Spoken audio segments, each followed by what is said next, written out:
নমস্কার, দেখছেন talk to Bangla. আমি অভিষেক রয়েছে আপনাদের সাথে। এই মুহূর্তে যে খবর নিয়ে আলোচনা করব তা কিন্তু অবশ্যই 27শে ফেব্রুয়ারি গতকাল মুখ্যমন্ত্রী মমতা বন্দ্যোপাধ্যায় বিভিন্ন বিষয় সম্বন্ধে নেতাজি ইন্ডোর থেকে সরাসরি তার বক্তব্য যেমন রেখেছেন, সেখানে কিন্তু অন্যতম কিছু গুরুত্বপূর্ণ বক্তব্য রেখেছেন। একদম ধর্মের ভিত্তিতে যাতে ভোট করা যায় 2026-এ, তেমন কিছু বক্তব্য। এবং সেটা নিয়েই কিন্তু ইতিমধ্যে জল্পনা শুরু হয়েছে, যেখানে বিজেপি বারংবার ভাবছিল যে একদম হয়তো ধর্মের ভিত্তিতে, ধর্মটাকে ইস্যু করে হিন্দু ধর্মের ভোটটাকে একত্রিত করার মাধ্যমে তারা 2026-এ একদম ভোট উল্টে দেবে। সেরকম যে ঘটনাটা ঘটবে না, সেই পদ্ধতিতে কোথাও গিয়ে একদম দাঁত বসাতে চলেছে তৃণমূল কংগ্রেস, সেটা কিন্তু আরও একবার স্পষ্ট করে দিলেন মুখ্যমন্ত্রী মমতা বন্দ্যোপাধ্যায়। তার কারণ আমরা গতকাল দেখলাম যে একদম সরাসরি কিন্তু মুখ্যমন্ত্রী মমতা বন্দ্যোপাধ্যায় নেতাজি ইন্ডোর স্টেডিয়াম থেকে বলছেন কি, যে এরা বিবেকানন্দর হিন্দু ধর্মকে ভুলিয়ে দেবে।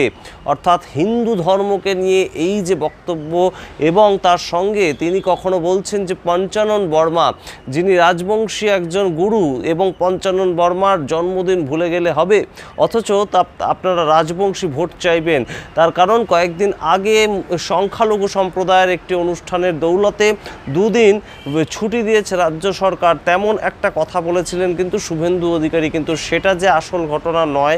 একদিন ছুটি ছিল সংখ্যালঘুদের জন্য, আরেকদিন পরের দিন ছুটি ছিল পঞ্চানন বর্মা রাজবংশী গুরু, তার জন্মদিন উপলক্ষে। এবং সেইটা মনে করিয়ে দিতেই কিন্তু মুখ্যমন্ত্রীর এই কথা যে পঞ্চানন বর্মার জন্মদিন ভুলে যাবেন আর রাজবংশী ভোট আপনি চাইবেন, সেটা তো হতে পারে না। অর্থাৎ কে বেশি হিন্দু সেটা কিন্তু একটা গুরুত্বপূর্ণ ফ্যাক্টর হচ্ছে, এবং সেটা যে হবে আমরা আগে থেকেই জানতাম, এবং আগে আপনাদের বলেওছিলাম যে 2026-এ বিজেপির হাতে লড়াই করবার মতন কিন্তু খুব বেশি ইস্যু তারা নেই।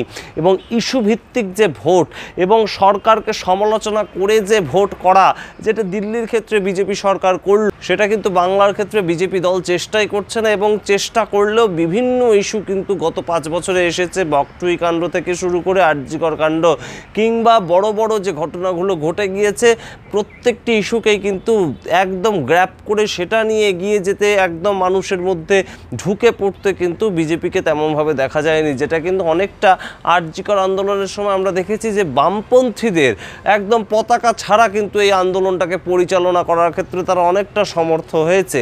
কিন্তু বিজেপিকে কিন্তু আমরা দেখলাম না, বিজেপি তেমন তাদের হালে পানি পেল না এই আরজিকর আন্দোলনকে কেন্দ্র করেও। তারা চেষ্টা করেছিল বিভিন্ন জায়গায়, কিন্তু তাদের সেই একদম বিভিন্ন নেতার বিভিন্ন মত, বিভিন্ন নেতার বিভিন্ন বিক্ষোভ ক্ষেত্র, বিভিন্নভাবে তাদের বিক্ষোভ প্রদর্শন, তাতে তারা খুব একটা বেশি জায়গা করতে পারলো না। এবং তারপর শুভেন্দু অধিকারী, রাজ্যে বিরোধী দলনেতা, তিনি তার স্ট্যান্ড পয়েন্ট কিন্তু একদম বলে দিয়েছেন যে যদি 30% মানুষ সংখ্যালঘু সম্প্রদায় হিসাবে একটা ভোট ব্যাংক হতে পারে, তাহলে কেন বাদবাকি যে 70% হিন্দু সম্প্রদায়ের মানুষ রয়েছেন পশ্চিমবঙ্গে, তারা একটা ভোট ব্যাংক হতে পারবে না?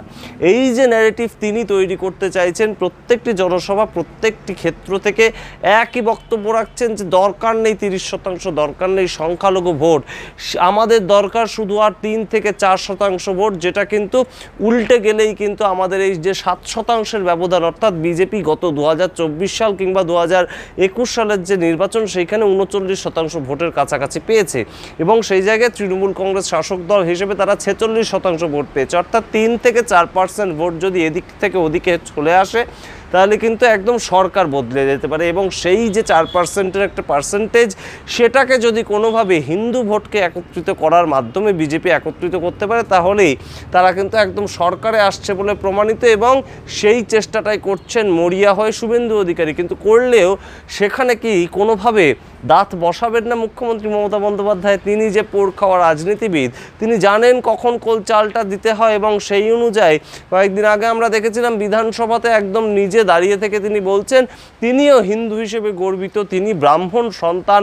এমন কথা মুখ্যমন্ত্রীকে আগে সাধারণত আমরা গত 15 বছরে কিন্তু বলতে শুনিনি, কিন্তু এবার কিন্তু তাকে হিন্দু ব্রাহ্মণ হিসেবে প্রমাণ দিতে হচ্ছে। এবং আরও প্রমাণ দিতে হচ্ছে বিভিন্ন যে কমিটি, বিভিন্ন যে সংগঠনগুলোতে ঠাকুর বংশী অর্থাৎ মমতা বালা ঠাকুর থেকে শুরু করে মধুপর্ণা ঠাকুর, তাদেরকে কিন্তু একদম একত্রিত করে এই ঠাকুর পরিবারের যে ভোটটা সেটা যেমন তৃণমূল কংগ্রেস নেওয়ার চেষ্টা করছে, ঠিক তেমনভাবেই কিন্তু বিজেপি শান্তনু ঠাকুরকে একদম এমপি হিসেবে বনগাঁর এমপি হিসেবে দাঁড় করিয়ে তারাও কিন্তু একটা ঠাকুর পরিবারের ভোট নেওয়ার চেষ্টা করছে। অর্থাৎ মতুয়াদের ভোট থেকে শুরু করে রাজবংশী ভোট প্রত্যেকটি ক্ষেত্রেই কিন্তু হিন্দুদের মধ্যে যে ডিভিশনগুলো রয়েছে সেগুলোকে টার্গেট করে চলতে চাইছে তৃণমূল কংগ্রেস। কখনো মমতা বন্দ্যোপাধ্যায়কে আমরা দেখেছি একদম সোজাসুজি গিয়ে কিন্তু কোচবিহারে একদম মহারাজের সঙ্গে দেখা করতে, ঠিক তেমনভাবেই আমরা কয়েকদিন আগে দেখেছি যে একদম মমতাবালা ঠাকুর থেকে মধুপর্ণা ঠাকুর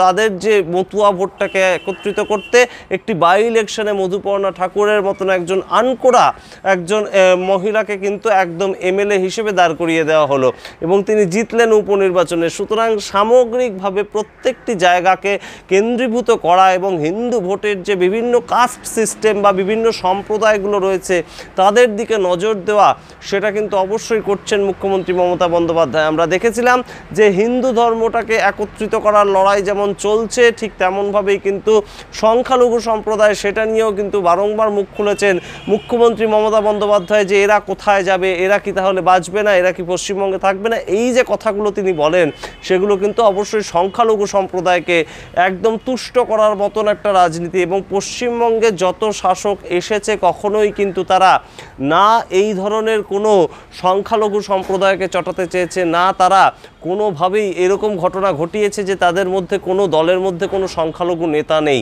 যেটা কিন্তু বর্তমান বিজেপির বেঙ্গল বিজেপি যারা নেতৃত্ব হিসেবে রয়েছেন তাদের মধ্যে একটা বড় খামতি। এবং সেই জায়গা থেকেও সংখ্যালঘু ভোটকে একত্রিত করতে কখনোই বিজেপি চায় না। তারা বলেই দিয়েছে যে সংখ্যালঘু ভোট দরকার নেই, শুধুমাত্র হিন্দুদের ভোট আমাদের দরকার। এবং অবশ্যই এই মুহূর্তে দাঁড়িয়ে একদম কার্তিক মহারাজকে যেভাবে কটাক্ষ করেছিলেন মুখ্যমন্ত্রী, সেটা নিয়ে রাস্তায় নেমেছিলেন শুভেন্দু অধিকারী।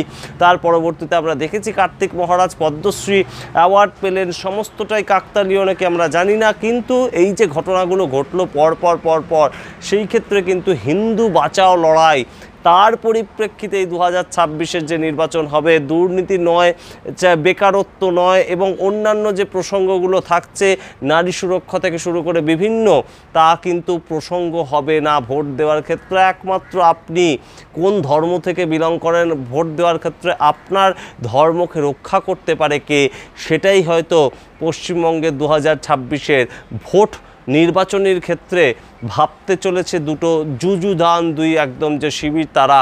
এবং তারা হয়তো চাইছে যে ধর্মকে সামনে রেখে যদি ভোট করে দেওয়া যায় তাহলে সেই একদম ধর্ম আফিংয়ের কাজ করে সেই রকমই একটা কাজ হয়তো হতে পারে। কিন্তু পশ্চিমবঙ্গের মানুষ কি ভাবছে সেটা কিন্তু অবশ্যই গুরুত্বপূর্ণ। পশ্চিমবঙ্গের মানুষ কি ধর্মকে কেন্দ্র করেই ভোট দেবে, নাকি পশ্চিমবঙ্গের মানুষ তার নিত্য প্রয়োজনীয় কিছু সমস্যাকে মাথায় রেখেও ভোট দেওয়ার কথা ভাববে?